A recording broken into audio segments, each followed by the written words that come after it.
Hello, welcome. If this is Homeschool Every Child, this is my channel or this is my Substack, wherever you're watching this. This is my way of getting out to you what I have used for myself and my child and what I think can work for you and your child, because education is super important. It is number one significant factor that I think the US, at least us parents, as families in the US, we're lacking in. If you look at statistics, we're not doing anywhere near the top compared to other countries, and we should be, because we have the most resources, we have the most wealth. At least that's what they tell us. So what's the problem?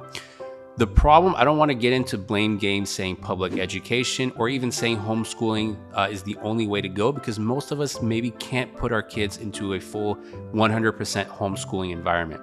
So my channel, my philosophy is to homeschool every child. And what that means is starting education at home, meaning you're starting to educate your kid and introducing your child to new fundamentals, to new sciences, to new maths, to new readings, to new books, not putting everything into public education or even private education. And the reason is very simple. When you're teaching at home, even if you're getting frustrated, even if you feel it's difficult, you're teaching out of a place of love. You're teaching from where you want your child to succeed. You want your child to reach their full potential. You don't want them lacking. You don't want them being at the 50th percentile. You want them to do as much as they can. And the way to do that is obviously to teach out of love, and is to start at home. So all my videos, all the Substack, all the newsletters, everything you're gonna probably read or watch comes from that basic philosophy that comes from love and comes from starting at home. And I'm gonna teach you how I had my child reading by age 2, and by 3 he was reading entire books, wanting to read. One apple on top. One apple up on top. Two apples up on top. Look you, I can do it too. And by wanting to read, he's wanting to learn. By wanting to learn is the reason that he can do addition, subtraction, multiplication, division at age 3. And by age 4, I'm introducing to him higher stuff like algebra and how to do more advanced multiplication, more advanced subtraction, addition, all those things. And to read full novels, to read full books, because if you're not pushing them, then what's the point? And the reason I think public education, even though I'm a product of public education, is that it doesn't push us, because a teacher is given 30 students or 40 students or even 20 students, and one teacher can't focus on that many students. It's just not possible. We're solving for x, so you have to put x equals.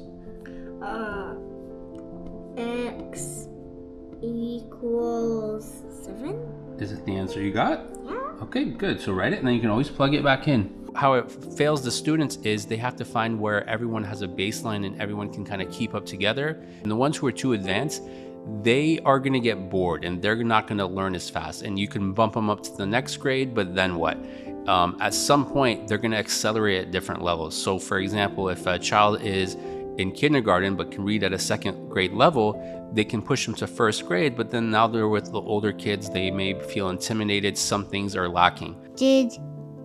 You did not get my ball back, did you? I did not. So my thing comes from introducing repetition and finding where a child can progress, where their strengths are, where their weaknesses are, and then coming back to it.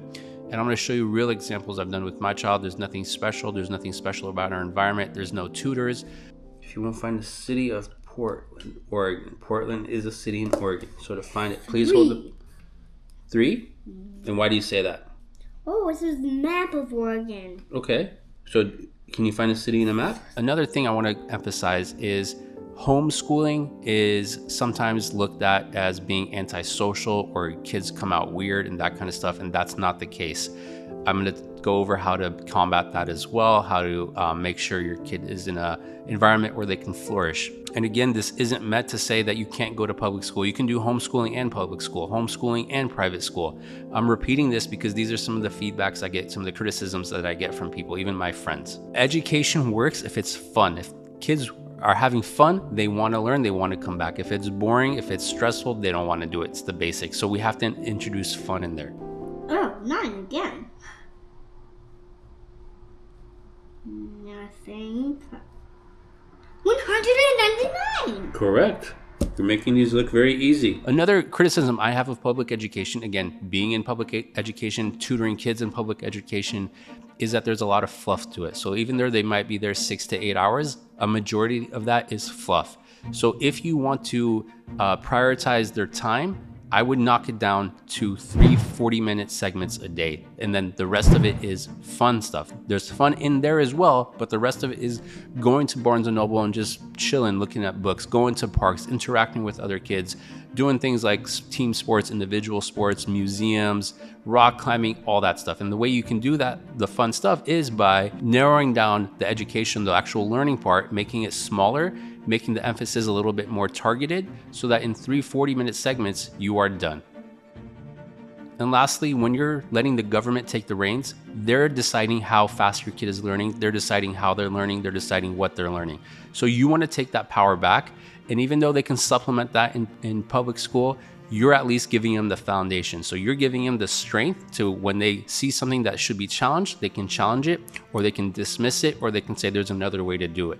So in kindergarten, if they're telling like, hey, to count from 10 to 11, you have to use abacus. No, there's another way to do it. You can think of what's the number that comes after 10. There's many ways to do this, and that's why other countries are succeeding, like Japan, for example, or Germany, or there's other countries doing it much better than us. And why we're lacking is because too much power is given to the government, and that's why we're failing. We need to take the power back, and this is what this channel is about. It's about taking the power back. It's by empowering parents. So instead of buying an app that teaches your kid, hey, this is how you read, or this is what you're gonna do, you're gonna take the power, you're gonna be in charge. And even though you can use apps, you can use books and all workbooks and all that, you are the one giving them the foundation. You are the one telling them, hey, let's go at this pace, or now we can jump to this, or this app sucks, let's go to this other app. Can we read it again? Write an equation to match the array, okay? 4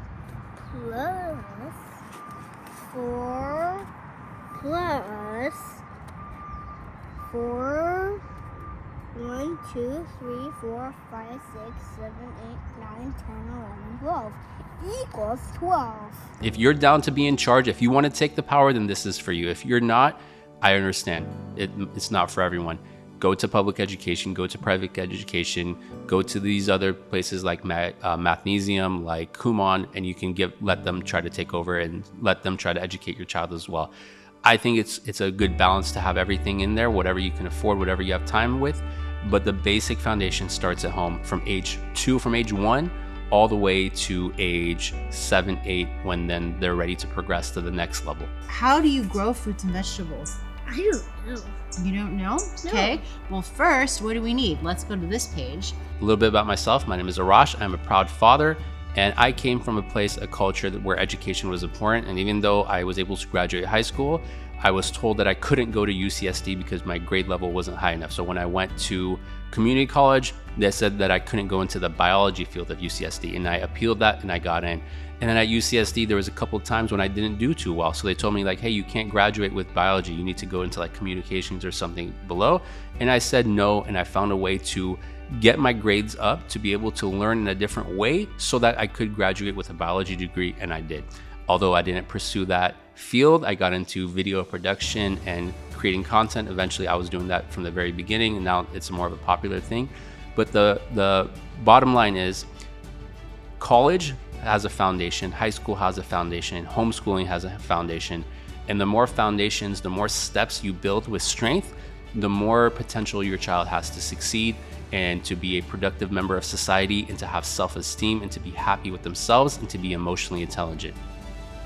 These are not just buzzwords. These are things that are actually going to make a difference and impact your child.